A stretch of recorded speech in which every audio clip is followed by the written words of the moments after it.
always start with a bump, some sort of bump. Whether it's spiral ride or thigh pry, whatever you can to get the weight out of the hands is super ideal. So let's say I was wrestling this guy and I'm really struggling to get the weight on the hands. Say it's like a more stocky guy like me and he's able to sit on his haunches and roll forward like this. And so when I do get the weight on his hands, maybe it's for a second and I can't put that consistent pressure, what I like to do is I'll start hooking the ankles, okay? So what I'll do is I maybe got it forward for a sec, I'll back hook the ankle here and he'll go back down, okay? Right like this. And I have 3 or 4 different things that I like to do. I'll show you guys the main 2 right now. The first thing is I'll re-wrap like we did. Coach, turn a quarter turn to your right. Yeah. I re-wrap like a figure 4. And now I'm basically, just like we worked on this morning, I have complete control of his ankle. If Billy tries to go forward, I just pull my hips in and he's gonna be trapped. If Billy tries to push backwards, I hate showing the defense to the defense because people will always ask.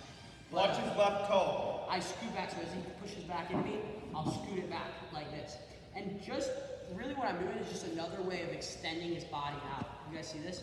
Extending his body. So grabbing the wrist, sometimes I'll block right here, sometimes I'll go claw. I like to do the finger grip a lot because I have a really nice move Seth Gross showed from here, which is really effective. So right here, we get to this ankle ride, and I'll go hooking this back leg, okay? The first one that I want us to work on is just pushing, holding this, and putting our hips in, okay? You guys see this? Once you get to this point where you kind of got his hip locked out, what I like to do is I'll throw my head in the side, and I go, you guys call this coffee grinder? Or do you guys call it something else? This position right here? Head lever. Head lever. There you go. Head lever. So, love the head lever. Can opener, all that stuff. Right here. I'll put my head right behind the shoulder, down to the wrist, and you have the head lever. This right here is where I'll give you guys your discretion as to what you'd like to do.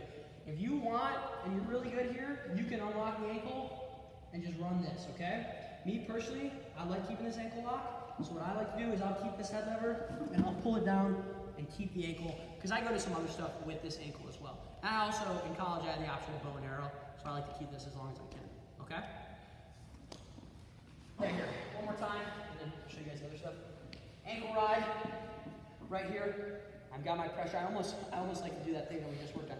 I'll do this, I can try to get my hips in right here, and then whatever I can, switch right here. Head lever, right here. Driving forward. You guys see this stuff? Any questions there? We'll just start with that and then I'll show you guys some other stuff, okay? Let's give it a try. 1, 2.